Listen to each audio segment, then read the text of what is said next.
Ben ritrovati. Durante una cena il figlio disabile di una coppia di amici mi chiese: perché nella tua isola a Tele Pordenone non parli mai dei problemi di noi disabili? Lì per lì rimasi senza parole. Ero stupito, ma poi mi resi conto che era la pura verità. Di queste problematiche non ne avevo mai parlato neppure di striscio, e poi mi sono reso conto che anche i media più importanti se ne interessano di rado. Fu così che i genitori del ragazzo mi informarono che Antonio, uso un nome di fantasia per rispetto della sua privacy, lavora in un comune, ma ora vive nell'angoscia perché il suo posto di lavoro potrebbe essere tagliato per mere questioni burocratiche, per dei nuovi regolamenti che mettono in pericolo queste borse di lavoro previste dalla Regione per chi soffre di queste disabilità.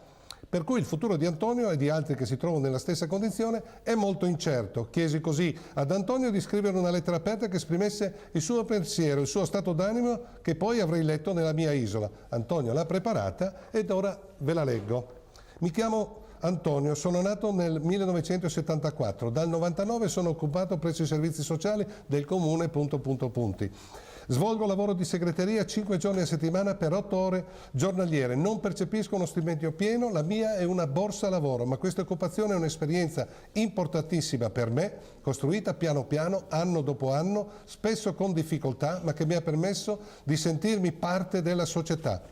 Attraverso il lavoro sono maturato e ho potuto apprendere tante cose. Non è stato facile conoscere tutte le persone che ruotano nella struttura. Nel tempo qualcuno se n'è andato per lasciare il posto a nuovi operatori e in quelle occasioni ho dovuto ricominciare da capo, imparare a lavorare con loro, far nascere nuove relazioni, farmi voler bene. Il lavoro è stata una prova che si rinnovava quotidianamente per tutti. So che non è facile confrontarsi con ciò che appare diverso, come posso apparire io. Sono un ragazzo disabile, solo ora che sono un adulto ho imparato a dirlo con maggiore serenità, grazie alle persone che mi sono state vicine nel corso degli anni.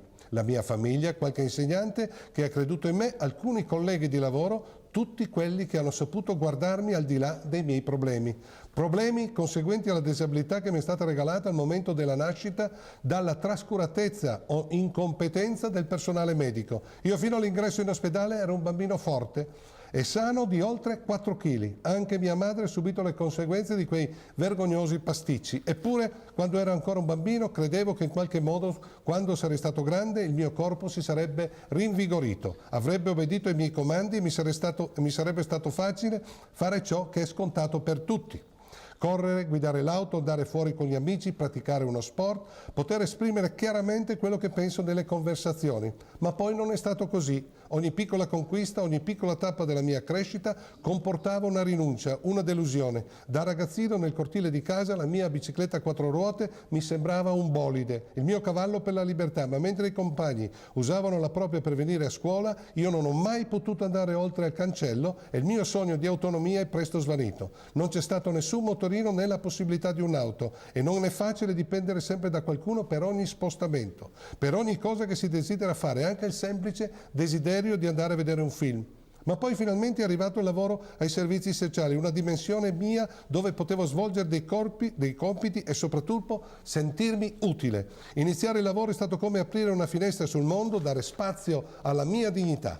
Non dico che a volte non sia faticoso, ma il mio piccolo posto nella società, l'unico che dia un senso alla mia vita. Ho rispetto per le leggi e capisco che questo non è un bel momento. So quanto sia grave la crisi economica che ha colpito il Paese, ma voglio difendere questo spazio acquisito. Non posso pensare di lasciar svanire anche questa speranza. Mi piacerebbe sapere cosa fareste voi. Voi che avete avuto la fortuna di un parto ben assistito, che siete normali, che non dovete pagare per un'intera vita gli errori degli altri. Ditemi, io so ascoltare. Ed io, caro Antonio, chiudo, spero siano in ascolto coloro che possono risolvere questa questione. A me pare che basti solo un po' di buona volontà da parte di queste autorità e anche un po' di umanità. Ci vediamo mercoledì prossimo.